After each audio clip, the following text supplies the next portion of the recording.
Hello বন্ধুরা, দেখো আমাদের কোনো প্ল্যান ছিল না বেরানোর, তাও বেরিয়ে পড়লাম। এটা হচ্ছে বাসে রয়েছে এখন। আর এই যে এখানে আমাদের যাওয়ার ইচ্ছে ছিল না, দোনোমনো হচ্ছিল, তারপর বলি চল ঘুরেই আসি। কেন ঘরে থেকে ভাল লাগছে না, রোববারে ঘরে সবসময় ঘরে পচি, তার জন্য বলে চল একবার ঘুরেই আসি। এটা হচ্ছে খান্না মার্কেট। এখানে কিছু কেনার ছিল না, তাও গেছি। আমরা গেছি আর একটা মন্দিরে, ওখানে নাকি একটা মন্দির হয়েছে, সেই মন্দিরটা নতুন হয়েছে, সেখানে খুব সুন্দর লাগে গেলে। তাই আমরা যাবো বলে বেরিয়েছিলাম, কিন্তু সেই মন্দিরটা দুঃখবশত যেতে পারিনি। কেন মন্দিরটা যেতে গেলে 4টের সময় গেট খোলে, আর আমরা তখন ঘুরছি যখন, এখানে 9টা না 10টা বাজে, তখন আমরা এখানে ঘুরছি। এতক্ষণ ধরে ওয়েট করা তো আমাদের পক্ষে সম্ভব না। এখন দুপুরবেলা আমি এডিট করছি, আমার শুধু দুপুরবেলা এডিট করলে ঘুম পায়। আর এই দেখো অনেক সুন্দর সুন্দর জামা কাপড় ছিল, খুব সস্তায় ছিল। তোমরা যদি না যেয়ে থাকো, গিয়ে একবার দেখতে পারো। ওখানে দাম দর করতে পারে, ওরা যা দাম বলবে তার হাফের হাফ ফেলতে হবে। তারপর মার্কেট ঘোরার পর দেখো খিদে পেয়ে গেছে, তাই একটু কচুরি খেয়ে নিলাম। মার্কেটে কিছু ভালো পছন্দ হচ্ছিল না বলে এই যে মলে এসেছিলাম। মলেও দেখলাম সেরকম লোকজন নেই, সেরকম কালেকশন তুলিনি। আমি অবশ্য পুজো টুজো নেই, ওই জন্য কোনো কালেকশন নেই, আগেরই যা আছে। তারপরে যে আমি কিছু কিনলাম না, তারপর আমার ছেলে একটা খেলনা কিনেছে, খেলনা কিনে নিয়ে তারপরে আবার বাইরে চলে গেছি। তারপর বাইরে যাওয়ার পর দেখছি যে পাখির মার্কেটটা একটু ঘুরে আসি, এত দূর যখন আসলাম তাহলে পাখির মার্কেটটাও দেখে আসি। পাখি বলতে ওই পশু পাখির মার্কেটটা, ওখানে গাছপালাও বিক্রি হয়। এখানে পশু পাখি বিভিন্ন রকমের রয়েছে, আর পাখি তো খুব অনেক রয়েছে, অনেক। এই মার্কেটে মুরগিও বিক্রি হয়, মুরগিটা জানি না কীরকম। আমরা আমরা এনেছিলাম, না না সরি, মুরগি আমাদের বাড়িতে এনেছিল, মুরগিটা ভালো। আমরা একটা মোরগ এনেছিলাম, একটা মুরগি এনেছিলাম, অনেকটা বড় হয়েছিল। তারপরে মোরগটা এত ডাকতো যে আমাদের সে বিক্রি করে দিতে হয়েছে, কারণ আশেপাশের লোক ঘুমায়। আর ওই ভোর 4টের থেকে ডাকতে শুরু করতো, ভোর 4টের সময় তো ডাকতো, আর মাঝরাত্রিরেও ডাকতো। ওই জন্য আমরা ওই বিক্রি করে দিয়েছিলাম মোরগটা, সবার ঘুম টুম ভেঙে যায়, কে কী বলে তার জন্য। এখানে কুকুরগুলো খুব সুন্দর লাগছিল আমাদের। দেখো কত সুন্দর এই কুকুরগুলো, দেখে মনে মায়া লেগে যায়, এত সুন্দর। এই দেখো কত ভালো লাগছে।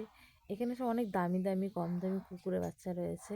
আমি অত ঠিক চিনি না কোনটা কোন কুকুর, যেরকম পাখি অতটা চিনি না, কিছু কিছু চিনি, পাখি অনেকটাই চিনি। যেমন হচ্ছে লাভ বার্ড, কাকাতুয়া, তারপর হচ্ছে বা ওই ছোটো ছোটো পাখি, হামিং বার্ডের মতন দেখতে ওই ছোটো ছোটো পাখি রয়েছে। তারপরে হচ্ছে বদ্রি পাখি, কাকাতুয়া, এগুলো রয়েছে, এগুলো আমি চিনি, সেগুলো দেখছিলাম। আর এই খাঁচাটায় এত ছোট বাচ্চা, দেখো পশমই ওঠেনি গায়ে, সেই বাচ্চা বিক্রি করতে নিয়ে এসছে। তা আমরা হেঁটে যাচ্ছি আর দেখেই যাচ্ছি। এই দেখো এইখানে আবার খাঁচাও বিক্রি হচ্ছে, এই খাঁচা তুমি পাখি কিনে নিতে পারবে। আর এই যে পাখিগুলো দেখো অনেকে কিনেছে, অনেক হাতে হাতে করে নিয়ে যাচ্ছে। আবার এখানে নাকি শুনেছি পাখি বের করতে গিয়ে পাখি উড়েও যায়, দামি পাখি হোক কম দামি হোক উড়ে যায়। তারা আবার ধরতেও পারে, আবার কাউকেও ধরতে পারে না, কত লস হয়ে যায় তাদের। আর দেখো এখানে এত ভিড় হয়, চলা যায় না। তার মধ্যে ওই যে ভ্যানগুলো আছে, ওই ভ্যানগুলো যায়, যেই ভ্যানগুলোর মধ্যে দিয়ে লোকে অনেকে টপ টপ কেনে, গাছের যে টপ বা খাঁচা, বড় খাঁচা টাচা কিনলে ওই ভ্যানের উপর দিয়ে, ভ্যানে করে নিয়ে যায়, ভ্যানের উপর দিয়ে না, ভ্যানে করে নিয়ে যায়। ওই জন্য ভ্যানও রয়েছে, যেতে হেভি ও সমস্যা হয়ে যায়। এই যে এখানে দেখো কত ভিড়, সব পোটলা পোটলা পাখি নাহলে পায়রা কিছু না কিছু নিয়ে রয়েছে। এখান থেকে আমরা দুটো মুরগি কিনেছিলাম, মোরগ আর একটা মুরগি। আগেও বলেছি। সেই মুরগি এত মোরগটা জ্বালাতো, ও 4টের সময় তো ভোরবেলায় ডাকতো 3টে, কখনো 1:30, ও মাঝের মধ্যে ডেকে ডেকে উঠতো, আর এত ডাকতো না, সে কান মান ঝালা করে দিত। দেখো রঙ্গিল পাখি, না না না মুরগি ওটা। তা সে এত ডাকতো যে কান মান ঝালাপালা করে দিত। এবার আমরা নয় সহ্য করবো, লোকে পাশে যারা থাকে তারা কি সহ্য করবে? কোন দিন না কোন দিন হয়তো বলেই বসবে যে এত ডাকে আমাদের ঘুম হয় না। ওই জন্য আমরা বিক্রি করে দিয়েছি। ইচ্ছে ছিল না, মুরগিটা ডিম পাচ্ছিল, আর মোরগটা বেশ স্বাস্থ্য টাস্থ্য ভালো হয়েছিল, খুব সুন্দর লাগতো। আর এই দেখো এই ঘাটে আমরা এসেছি, এটা কি নাম জানি না, মনে হয় বাগবাজার না কি নাম আছে, আমি অতটা ঠিক জানি না। এইখানে এসে আমার ছেলে জল দেখে বলছে কি আমি আর থাকতে পারছি না, আমি স্নান করব। আমার ছেলের মাথা খারাপ হয়ে গেছে, এখন বলছে আমি স্নান করবো, আমাকে জামা কাপড় খুলেই দাও।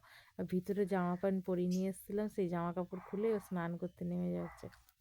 ওই নেমে গেছে স্নান করতে, ও বলছে আমি আজকে স্নান করেই যাব। ওর হাতে যে ইয়েটা দেখছো, যেটা হচ্ছে ড্রাম ছোট্ট একটা, ও বলছিল আমি তো ডুব দিতে পারি না, ওই ড্রামটা দিয়ে দিয়ে স্নান করব।